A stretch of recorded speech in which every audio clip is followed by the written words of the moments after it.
Good evening, everyone. I'm Sophie Herron, the program coordinator of the 92nd Street Wise Unterberg Poetry Center, and it is my pleasure tonight to welcome you to tonight's reading by Damon Galgut. Mr. Galgut will be introduced and then interviewed by Anderson Tepper. Before we begin, a brief reminder of a few of our other upcoming events. We head into April, National Poetry Month, with a reading by Erica Hunt and Solmaz Sharif on Monday, March 28th. Then Thursday, March 31st, we close out our year-long project diving into Toni Morrison's oeuvre with a discussion of by celebrated scholars Saidiya Hartman and Autumn Womack on Morrison's The Black Book. Further on, we're thrilled to host poets Kaveh Akbar, John Murillo, Alice Oswald, Quan Berry, and Ocean Vuong. You can check out the full slate of programs at 92y.org/readings. Following his reading, Damon will sit for an interview with Anderson and take audience questions. If you have a question at that time, please raise your hand to share it during this section. After this brief Q&A, books will be available for purchase in the hall outside the doors, courtesy of Postman Books. Formerly of Vanity Fair, Anderson Tepper is co-chair of the Brooklyn Book Festival's International Committee and host of a global author series with the Brooklyn Public Library. His writing on books and authors has appeared in the New York Times, the LA Times, Vanity Fair, World Literature Today, and Words Without Borders, among other places. Please join me in welcoming Anderson Tepper as he introduces Damon Galgut.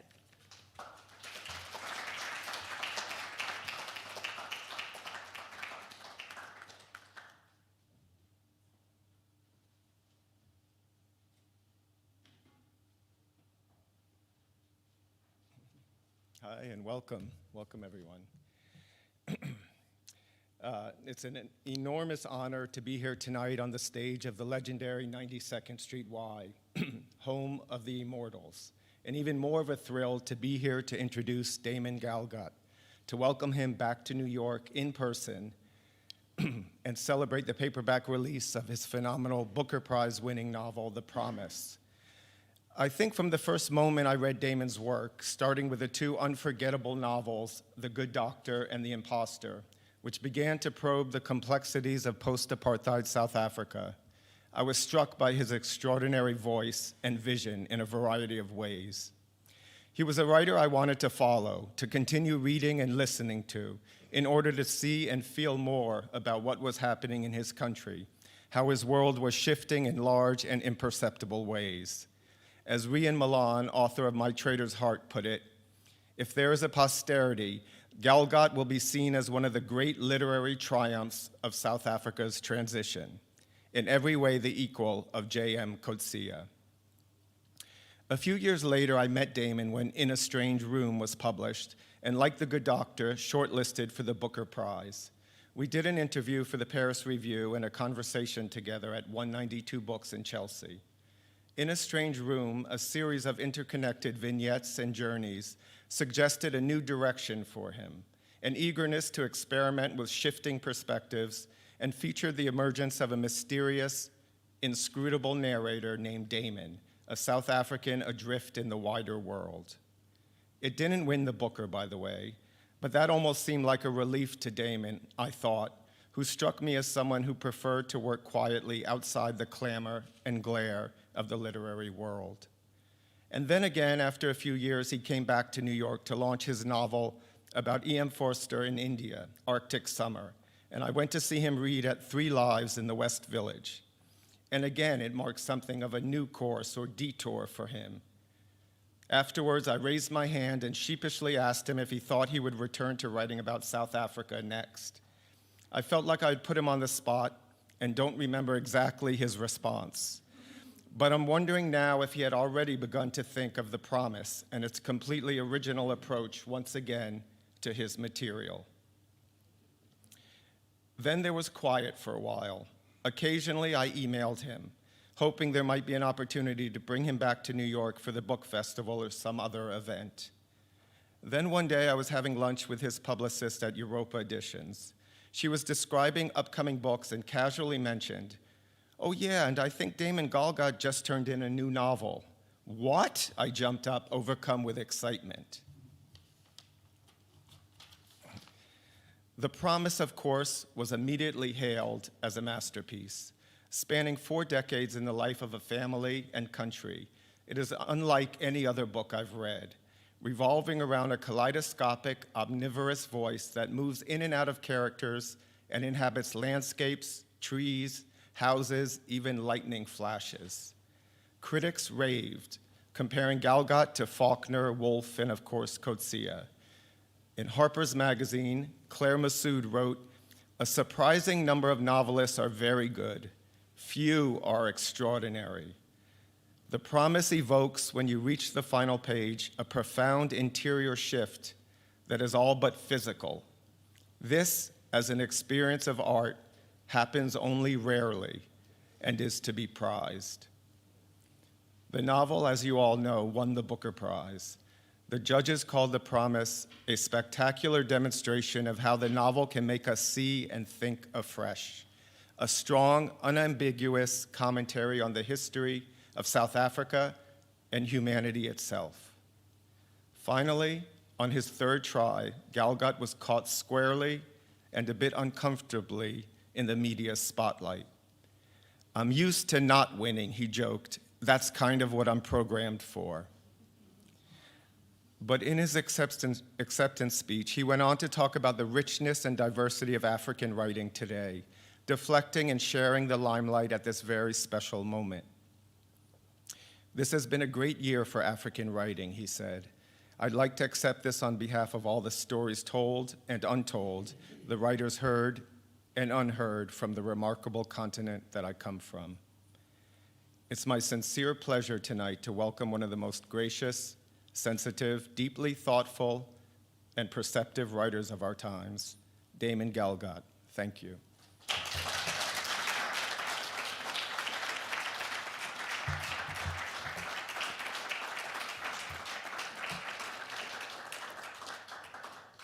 Thank you for that exceedingly kind introduction. And thank you to all of you for coming along this evening. It's really a pleasure to be here.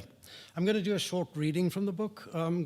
Might give you something of a flavor of it. It comes from early on. And for those who've read the book, well, actually, for those who haven't read the book, it deals with a family, a South African white family called the Swarts. I take some unusual narrative approaches, which perhaps this reading will make clear, but even if it doesn't, I hope it sort of stands together and entertains you while I'm at it.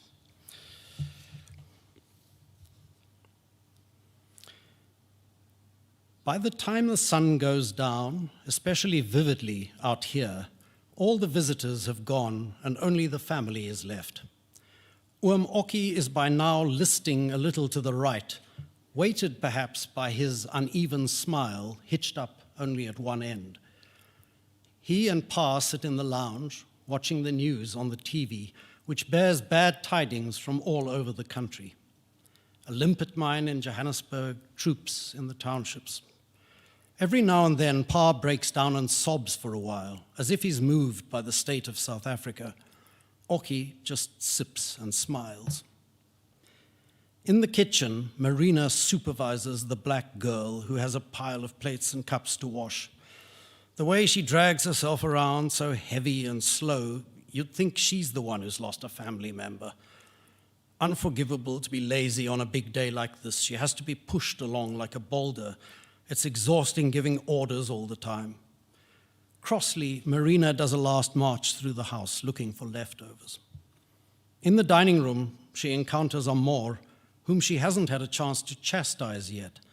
"Where did you run off to?" she demands, more angry than she knew, and finds herself pinching her niece on the upper arm, a flash of genuine cruelty in her fingernails. "Ow," Amor says, but doesn't otherwise answer, and Marina stomps on with disgruntled satisfaction up to the second floor. She goes into Rachel's room and hesitates for a moment before closing the windows and curtains. It seems to her there's a faint tincture and odor on the air. Outside, it is night. It is night, the same night, but later. The stars have moved on. Only a cuticle of moon casting the faintest metallic glow onto this landscape of rocks and hills, making it look almost liquid, a mercurial sea. The line of the main road is stitched out now and then in slow motion by the headlamps of a car, carrying its cargo of human lives, going from somewhere to somewhere. The house is dark, except for floodlights fore and aft, note the nautical terms, illuminating the driveway and the lawn and a single lamp left on inside in the lounge. In the various rooms downstairs, everything is mostly inert, except for the occasional scuttling insect, or is it a rodent, and the tiny expansions and contractions of the furniture. Pitter, patter, creak, crack. But upstairs in the bedrooms, there's a flickering going on. Pa's mattress is a raft, tossing on a current of uneasy dreams. He has taken a sedative prescribed by Dr. Raff, and it keeps his head just under the surface, looking at images refracted from above. His wife is in many of them, but altered somehow, a bit squiff. A trace in her of another person altogether, someone he doesn't know. How can this be, he cries to her, you're dead. That's an unforgivable thing to say, Marnie, she tells him. I'm very hurt. His heart is wrung like an old rag. I'm sorry, I'm sorry. Through the wall beside him, just an outstretched arm away, Astrid ripples in her sleep. She has recently lost her virginity to a boy she met at the ice rink, and sex flows through her like a golden wind.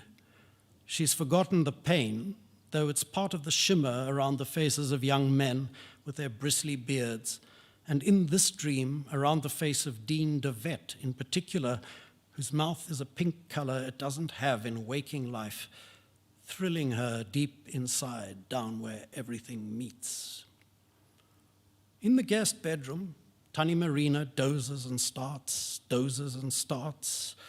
She achieves only the beginning of a dream, in which she's on a picnic with P.W. Botha at an old fort somewhere, and he's feeding her strawberries with thick white fingers before she gets woken by a kick. At home in Menlo Park, she doesn't share a bed with Oki, who lies twitching beside her like a hit-and-run victim waiting for medical assistance. What a thought, Marina, sis on you. But you can't help what you think. It's only human, and far worse has gone through your mind. Oh, yes, it has. Her husband's foot touches hers. She pulls her foot away. Terrible to flinch from what you once briefly loved, or thought you did, or wanted to think you did, but are shackled to regardless for life. At the other end of the chain, Oki jerks like a dancing bear. He doesn't dream, not exactly, unless the shallows he splashes through are a sort of dream, but nothing quite happens. There's just the question of color changing all the time. A bubble rises from the seabed, becomes a breaking of wind against the flank of his wife, who stiffens and flares her nostrils in protest. And in her bedroom at the end of the passage, Amor lies sleepless hour after hour. Not unusual for her, believe me. Every night before she drifts off, her mind must move outward from where her body is based, on its back, in bed, to reach out and touch certain objects in particular places in a specific order.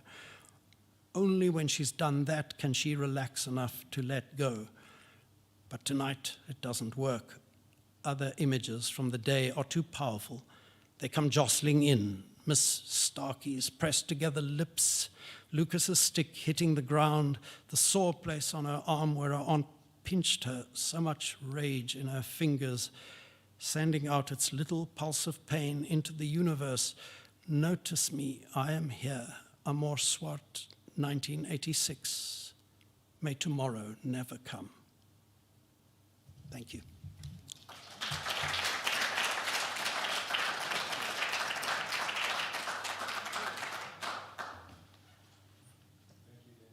Can you hear us? I guess the mics are on now.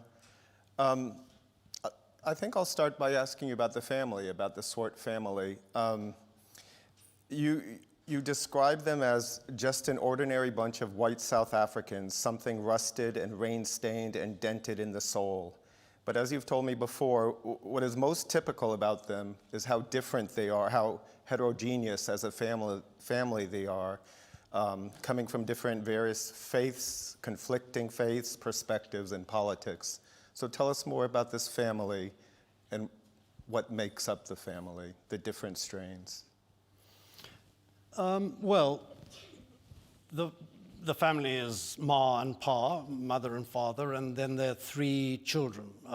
The eldest son is called Anton, the middle daughter is called Astrid, and then the younger daughter is Amor, who's 13 years old in the first section of the book. I guess I was making that point because I think it's probably easy to think of white South Africans as a monolithic entity, a single thing. And of course, we aren't. I mean, South Africa, much like America, except I guess at a different point of development, is a post-colonial society, which is to say it's a kind of melting pot of people from all over, especially, the white element of the population. So I wanted to show, how diverse and discordant, really, a lot of the elements that go into South African society are. Some people have read the book as being about an Afrikaans family, and that wasn't my intention. Pa, the patriarch, is Afrikaans, but Rachel, who is the mother figure who's died in the first section of the book, is Jewish and English-speaking. And my sense was that she had raised her children to be mostly English-speaking, but that, like a lot of white South Africans, you'd be bilingual in English and Afrikaans. So I imagine some of the dialogue in the book to be in Afrikaans, even though all of it's been written in English. I sort of tried to capture some of the rhythms and cadences, I guess, of Afrikaans speech without, using the words necessarily. And tell us where they're located. This is a farm outside Pretoria. Yeah, well, they like to call it a farm, but it's kind of not a farm. Right. It's sort of stitched together out of small holdings. The land's pretty useless, and they have a few sheep and a horse and stuff. It's kind of partly based on memories of my mother grew up on a similar sort of place, not in this same area exactly, but close by. And they also used to refer to the farm, and I knew even as a kid this was not a real farm.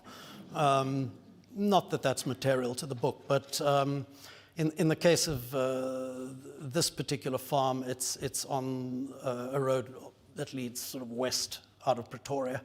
Well, not that this is of huge significance, but part of the book is based on or arose out of an anecdote told to me by a friend who did grow up in that particular area. I don't want to forestall any questions on your part about the promise, but the promise in the book that gives the book its title played out on that particular piece of land. So I didn't want to move it too far away from there. So tell us about the promise of the title. I mean, it works on several levels, but essentially there is a promise made to a woman about the house on the farm, on this property. Yeah. On her deathbed, overheard by the young daughter, Amor, not by anybody else, her mother asks her father to promise that he will give a really kind of useless piece of land with a broken down house on it to the black woman, Salome, which would be the South African pronunciation of the more classical Salome, I guess, who's worked for their family for years and years and years. And Amor hears, or believes she hears, her father agree that he will do that. And really, I guess what gives substance to the arc of the book is the way the family dances about and fails in one way or another to follow through on that promise. So yeah, that's at the very heart of the book. And there's a special relationship between Amor and Salome. Well, That of all the family. Of all the family. Yeah, they have a connection and a particular bond. And Amor is, I guess, the moral center of the book insofar as it has one. And she carries this unfulfilled promise with her, and it eats at her. Yeah. Whereas the rest of the family don't seem at all bothered by... And there's an accident early on in the life of Amor. She's struck by lightning. Yeah, at the age of 6, she was sitting on a koppie, is what we in South Africa... it's an Afrikaans name, essentially, to describe a low hill. So she's sitting on this koppie behind the house where she's not supposed to go, and there's a storm brewing, and lightning strikes a tree, and she is affected by it, or I mean, she's physically affected. Her foot is burned by it. But several other members of the family think she's been more than physically affected, that she's actually an odd kid, and it's their formulation that Amor's insistence that this promise be fulfilled, they choose to see this as a symptom of some kind of brain damage, and it's because she was struck by lightning that she has this sort of moral impulse, but maybe not quite as neatly as that. But yeah. Tell me about the structure of the book. So it's structured around 4 funerals from the 80s, the apartheid era, through Mandela, Zuma, and Jacob Zuma's period. Yeah.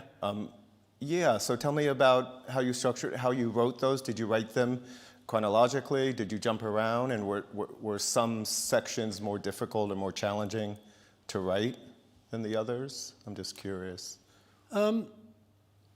Yeah, I mean, my very, very, the very first idea that kind of gave rise to the book came out of a conversation with a friend, a different friend to the one who was telling me about this family promise. And he happens to be the last surviving member of his family. I mean, he's a bit older than me, so these were not necessarily unduly tragic deaths. But he is just a very funny raconteur, and he was focused not on the death so much as the antics of the family at the funerals and the stuff people get up to when families come together, and how certain characters recur.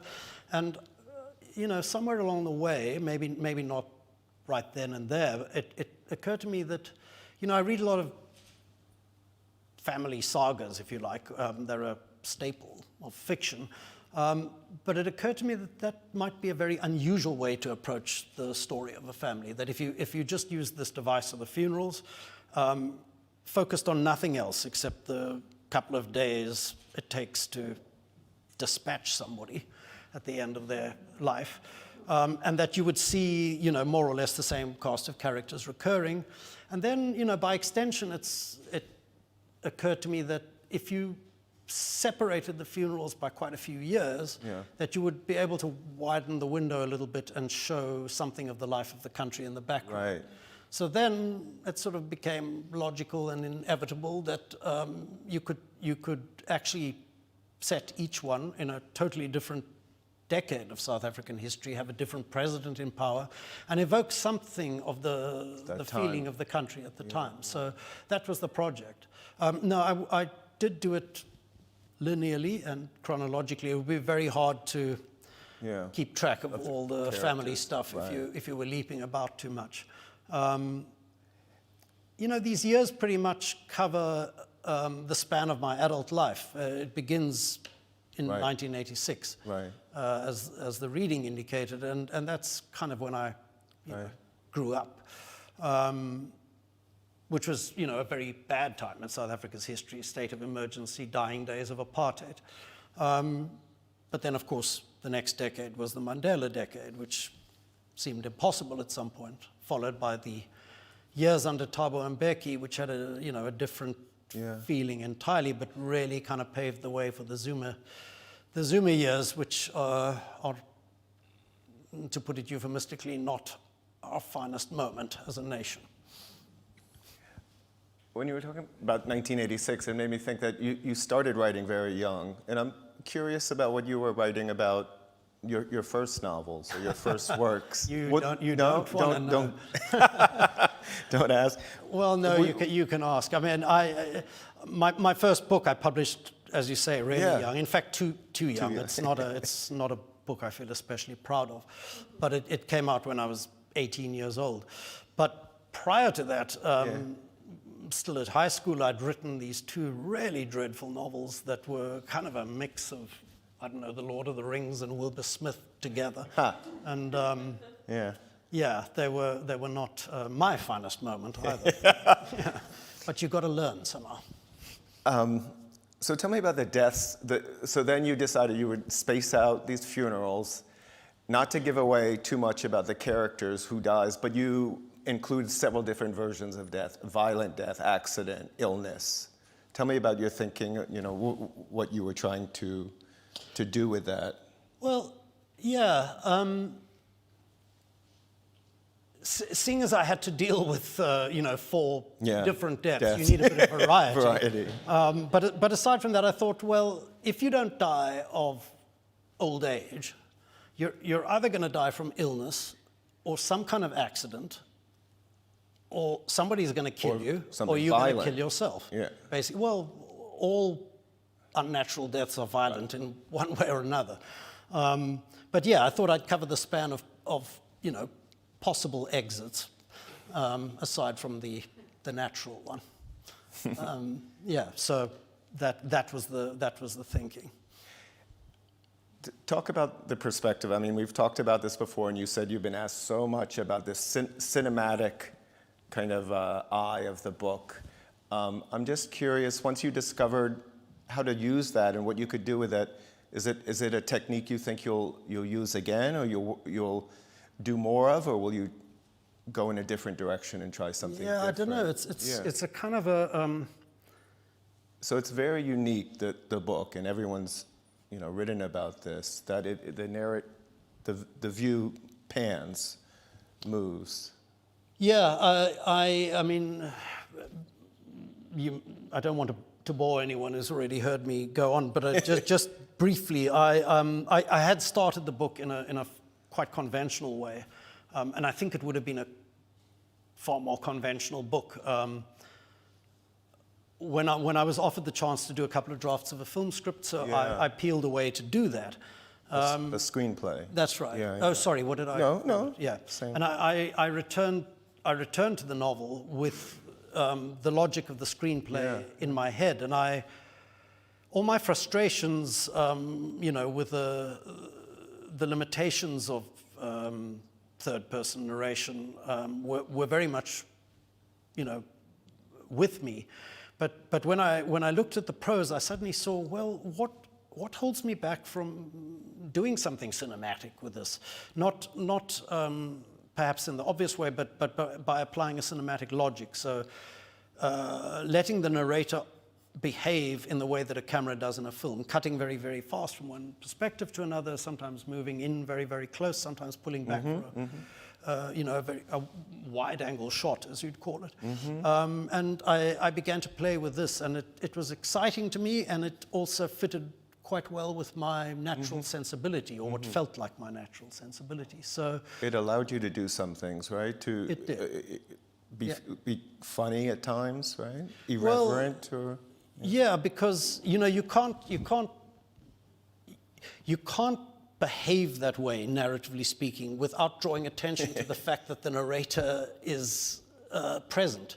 Whereas usually in a third-person narration, you put a great deal of effort into concealing the narrator. You don't want your readers to feel there's somebody telling the story. You want to just receive it. But once I'd embarked on these rapid cuts, rapid movements, there's no way that you can conceal the fact that somebody is actually delivering these lines to you. So I went in the opposite direction, embraced it and accentuated it, and began to play with the fact that there is a narrator who is relaying this information to you. Who might it be? We never quite know. But the narrator is present in the same way that a camera is present in a movie. You have to have the camera or you don't have the movie. And, you have to have the narrator or you don't get your story. But yeah, it's to come back to, what you asked me right at the beginning, it's kind of a question on my mind at the moment because I do see possibilities that could take me a little further if I return to this mode of narration. I don't think it's a mode of narration, by the way, that would work with any story. Right. It would be a mistake to just, Right. apply it to absolutely anything. So it did seem to belong to this particular book, but one could find other stories where it would work too. But it's always been my impulse my sense of books is that they have an innate voice to them, and part of the task is to find what that voice might be, the voice that best serves your interests, or the interests of the book. So did this book germinate for a while, or when yeah. did it? Yeah. And you had already gone quite a ways when you discovered this voice. Well, I'd already probably written about 20,000 words when I sort of deviated into the film script, and that really was a great relief to me because I was not happy with what I was doing. Mm-hmm. So I went back to the beginning and just sort of redid it. But it also has to be said that because it's an unusual narrative device, mm-hmm. it's very conducive to insecurity because you have no idea if that's actually working or not. Right. I mean, there are very sound reasons for why you don't do this conventionally. So I was pushing up against my own sort of self-doubt all the time, I guess. I did show pages to some trusted friends and asked them, please, please, please be brutally honest and just tell me, does this work for you? And they all told me, yeah, it does. But then, I'm prey to deep insecurities. I think, well, it's because they're my friends. Or I only showed them a few pages. If they just read a few more pages, all those kinds of things come into it. But it was a great relief finally to be able to show the completed book to someone and get an authentically positive response, or what felt like an authentically positive response. Yeah, talking about the cinematic scope of the book, you have a Fellini quote as the epigraph. Why? Tell us about this Fellini quote. Well, I like it, for one thing.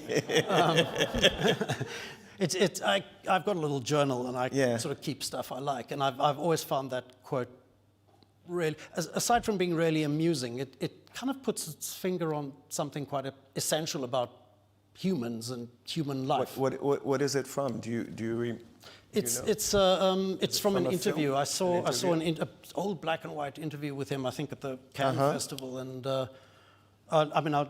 it'll take 2 seconds to read. He says, "This morning I met a woman with a golden nose. She was riding in a Cadillac with a monkey in her arms. Her driver stopped and she asked me, 'Are you Fellini?' With this metallic voice, she continued, 'Why is it that in your movies there's not even one normal person?'" So, but it fitted very well with this particular group of people, none of whom are especially normal and all of whom think they are. But, that's kind of true of all people, right? I mean. Well, I wanted to ask you about the before and after of the Booker Prize, because I think it certainly changed the life of the book in some ways, and perhaps an effect on you as a writer as well. You've mentioned to me before that, I'm curious about the reaction in South Africa. You said that it seemed like in South Africa you needed to have won a prize to receive the attention, to be acknowledged. So what was the reaction to the Booker, particularly in South Africa? I mean, it would be unfair to say that the book was not noticed or appreciated before the Booker, but it was noticed and appreciated to a limited degree. And strangely, at least it's strange to me, its warmest reception came from the Afrikaans community, which was the part of South Africa that I sort of felt most anxious about because, they have reason to feel defensive. But the English-speaking readers in South Africa, there was not much vocal response. It received no reviews whatsoever from the English press. I mean, not that there are many pages left for book reviews in South Africa, but you know, when the Booker shortlisting happened, suddenly it was being taken seriously, and you know, I got my first reviews and so on. And then when it won, they all took it very seriously. But you know, I think that comes out of a kind of cultural cringe, partly a hangover of a colonial mentality where we feel we're out on the fringes and that everything has to be validated by the center in Europe before we can actually embrace it ourselves. So all of that's enormously frustrating because, you know, South Africa does have a very healthy and quite exciting literary community. Yeah. And why does it all have to be referred back to England to be stamped before we can, you know, welcome it and celebrate it? But yeah, there is that. There is that. And you talked about this moment in African writing, so I'm curious about the publishing world and infrastructure in Africa. Is it thriving? Does it have a long way to go? Yeah, we do have a long way to go. I mean, relative to the rest of Africa, because I have traveled quite a bit, we have a very vibrant scene. I mean, we have a number of publishing houses, we have fair number of booksellers, and enough of a readership to, you know, keep things going. You know, relative to you guys, it's a pretty poor scene, is the truth, and you know, we could do a lot better. But yeah, it's for those who care about books, there's enough to feed them. Put it that way. And are you publishing books in South Africa from around the continent, from around Africa? Not so much. Yeah. Not so much. I mean, there's, you know, limited scope. And indeed, most South African readers, for the reasons I've already outlined, sort of take work from America or Europe far more seriously than they do from homegrown talent, which is a great pity. And you know, part of the point I try to make in that Booker speech was made in the hope that not only that the West might be more receptive to African writing, but that Africa might be more receptive to African writing. Right. I mean, our government, like a lot of other governments, doesn't give a damn about books. And not that I care or take it personally, but the government has had absolutely no response to the Booker win whatsoever. So, you know, I wouldn't want to wake our arts and culture department sleeping so peacefully. Would anyone like to ask a question? I think we have 10, 15 minutes. We can take questions and keep talking if we like. Yeah, sure. What percentage of your readers in South Africa are white? And what percentage of and the black people can read black writers and white people the white writers? It's, Can you break it down? it's very hard to answer because I don't think those numbers are being tracked officially in any shape or form. My sense of it is the vast majority, well, listen, the vast majority of readers worldwide are middle-class white women. That seems to me, the publishing industry is sustained by middle-class white women. And God bless them, frankly. But in South Africa, a very, very large barrier to readership is the price of books, basically. They are simply too expensive for most people to buy. Definitely for, you know, the vast majority of working class South Africans, it's just out of reach.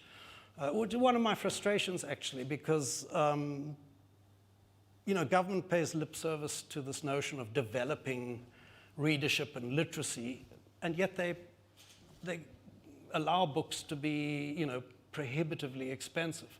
If I know governments elsewhere subsidize publishing, it would be a drop in the ocean for our government to do that.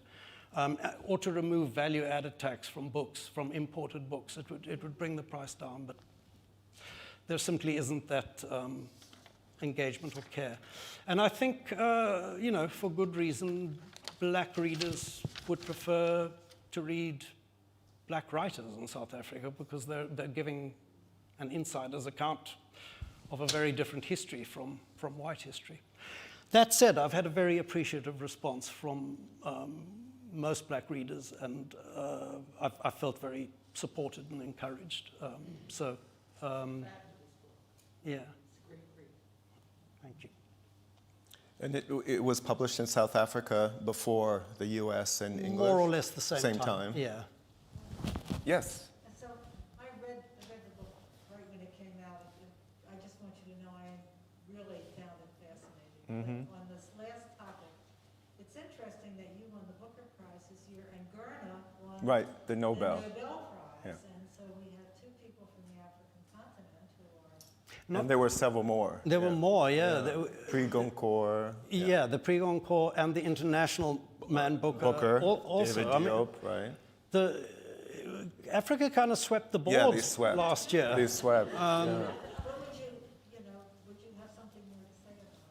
Well, I tried to say something about it at the Booker ceremony, and I mean I didn't express it this way then, but it's very hard to know if that's just Right. a random fluke or whether it's the beginning of something. My feeling is that even if it was a random fluke, we should try to make it into the beginning of some things, which is why I try to sort of seize the moment. I felt there was so much to learn Yeah. about the history of South Africa and about the African continent, reading both books, that is missing from so much of the other literature I read. Well, it's good to hear. I would just say that Booker, I really enjoyed the ceremony, your speech, but also Ben Okri stood up and spoke, and it was the 30th anniversary of The Famished Road Right. by Yeah. Ben Okri when he won the Booker in '91, I guess. Or, yeah. Yeah. I don't remember the year, but yeah. Back there? You? No? Behind you? Yep. And then yep, you in the pink? Yeah, I'm curious about the character of Amora, about her heart. Has she abandoned her background and her people, or left them behind because of, in a sense, the political situation, or because of the promise that was not complied with, or some combination, or is it just a personal evolution that's, in a sense, not directly related to those?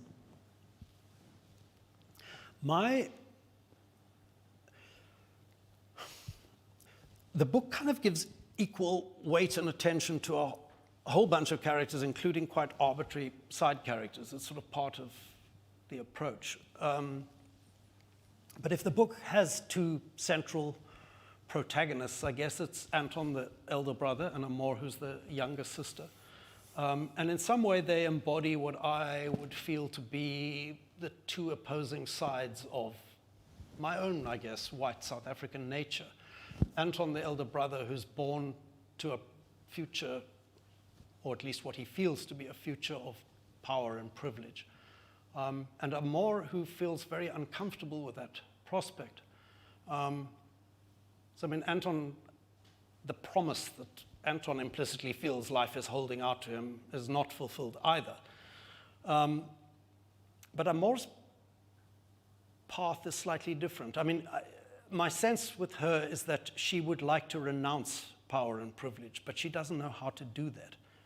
Do any of us know how to do that? I mean, some of us feel very uncomfortable about the position we've been born into in life, but how do you give that position up? It's very hard to do. There's no way you can go and hand in your privilege. So I guess her solution to that is to renounce her inheritance, and along with it, her family, although renouncing the family is overstated, but she feels she doesn't belong with them. That's what it seems like to me. So I guess it's a combination, actually. She simply feels she's at odds with her family, but she's also very much at odds with what they represent, I guess. But she does return. Well, she returns for the funerals. Right. I mean, the deaths of family members tend to bring people home. It's hard to not go. But yeah, I don't think she'd return without that particular summons. And you had a question, yeah? Yeah, I'm not exactly sure how to phrase this as a question, but something I was really braced by, speaking of how the narrator, the narration moves, was these little moments where it's suddenly first person. And it's quite startling when that first happens, and it's done rarely enough and briefly enough that it remains so. And I just wondered, I loved it, and I think it works incredibly. I just wondered anything that you had to say about that. When you decided to switch to first person, yeah. Those decisions get made in, Yeah, in the writing. I mean, you make a sort of general decision about it. I mean, part of what was frustrating me with my, initial work on the book, was that one was bound in by the third person. There's certain rules that govern that approach. So even with an omniscient narrator, as I was saying, you don't want to make the narrator too evident. That's just one limitation that I bumped up against. But when I went for this thing of cutting very fast between one point of view and another, it sort of exploded the narrative, or at least opened it out. And part of me wanted to sort of tamp it back down again, and then part of me thought, no, do that. Let it go where it wants to go. And where it wanted to go was, I mean, to again return to the cinematic metaphor, there are shots in the book that come from very, very far away, so far away that they have an almost inhuman perspective. They're very cold, and at least one of my editors said to me he thought that the voice became quite cruel at moments. But I like to think I compensate for that by those moments where you zoom in so very, very close to a character that you actually almost fall into their head, and then the voice speaks from inside them. So I like to think that those are really intimate, warm moments of connection with particular characters, where there's no intermediary telling you how to feel about them. They're telling you how they feel themselves. So yeah, I can't really put it better than that. I wanted a real range for the voice. And of course, the worry with that is you can establish a great range, but it doesn't hang together. So again, it was a relief to me that for most readers, it does seem to. I mean, there are readers who battle with that and don't like the book on that account, but you can't please everyone. And Damon, we've talked before about the one character who you don't go inside, this Salome, and how some people have been critical of that and others have defended you for doing that. But it was a decision, a conscious choice on your part not to. Yeah, and it was a decision actually that I made quite lightly. So I was somewhat taken aback by, it seems to be the thing that has exercised most people who've been exercised by the book. The book is very much about white South Africans, clearly. But of course, their lives interact with the lives of black South Africans all the time. But I made the decision that I would cover the kind of interior worlds of the white characters, but I would not travel into the interior worlds of the black characters further than the white characters perceive them. And that's not very far. And I made that, one group of black South African writers that I was on an online panel with were asking me about that. And their concern was I capitulating to identity politics, basically? Was I afraid to go there? It wasn't about that, not at all. I could imagine those lives just in the same way that I imagine, the worlds of any white character. But because so many white South Africans do not see their black counterparts, I wanted to build that into the book and make it a literary problem in the same way that it's a real world problem. most of the criticism I've received for that has not come from South Africa. In fact, none of it that I'm aware of has come from inside South Africa. Most South Africans, including black South Africans, understand that because we live it every day.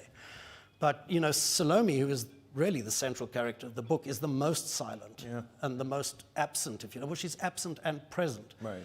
But for the life of somebody like Salome, South Africa hasn't delivered anything. We're 27 years into democracy. She still has no power. She still has no agency. She still effectively has no voice. Some people seem to think it's a literary duty to give her a voice and that somehow you're then making up for that imbalance. I don't see it that way. You might feel very comfortable when you read the book and you feel the moral duty's been done. You close the book, you close the problem, you don't think about it again.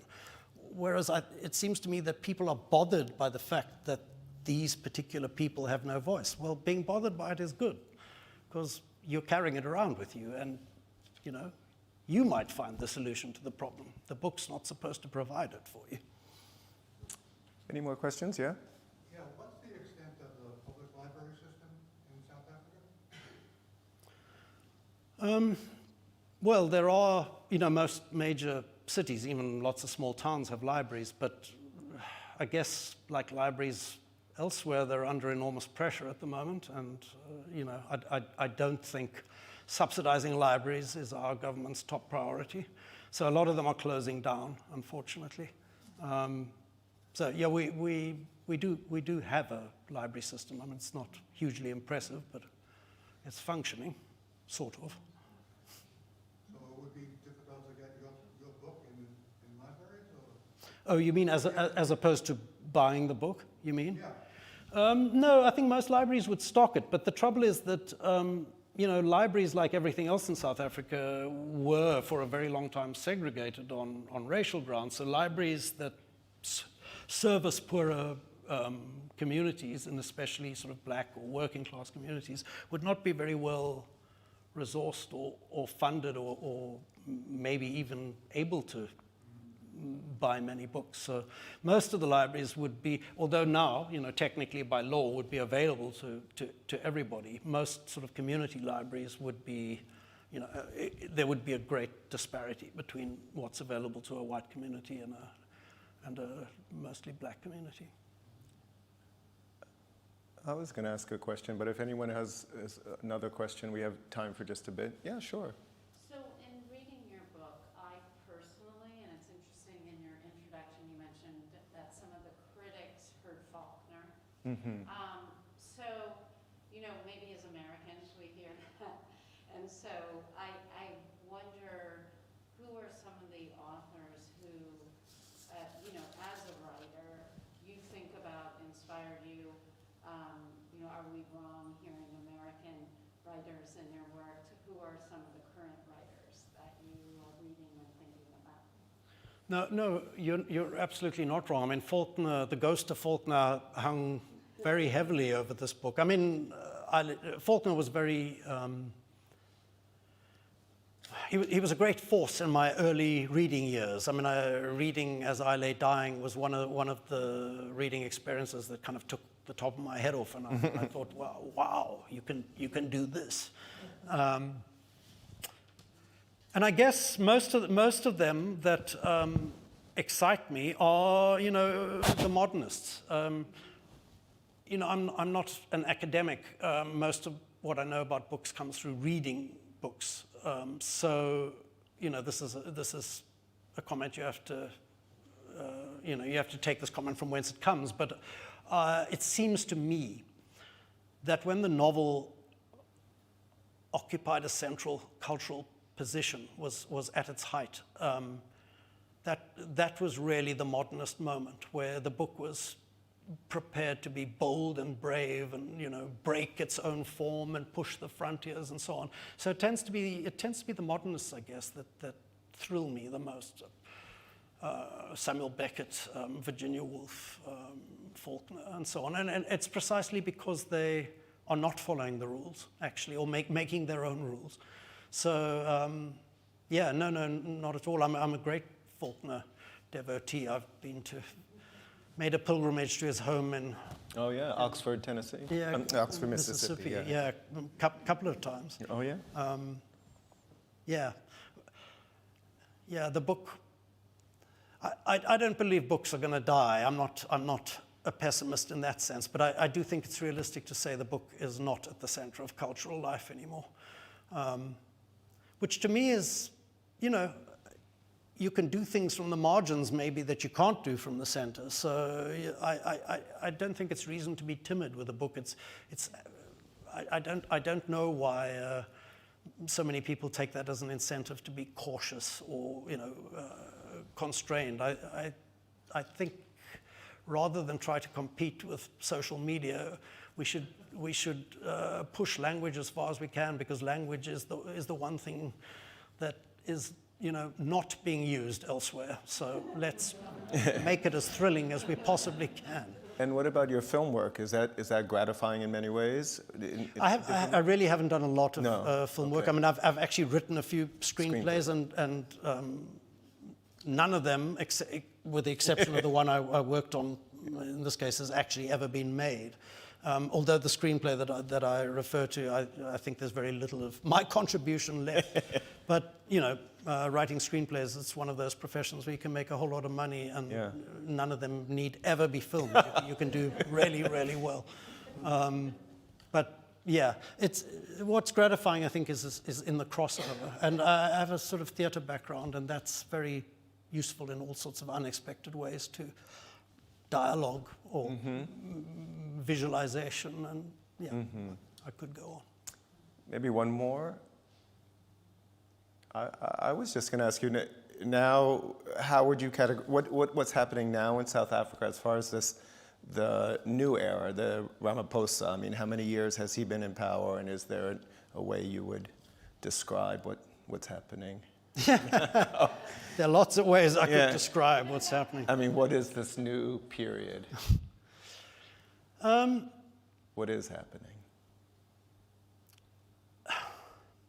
What's happening is incredibly complex, but to boil it down in simple terms, I think the ANC, which is immovably for the moment the governing party, I mean, they have such massive support that there's no prospect of them being dislodged, is so at odds with itself, different factions in a kind of tangle of warfare, that running the country is absolutely their secondary concern. The main concern is like which faction is going to come out on top.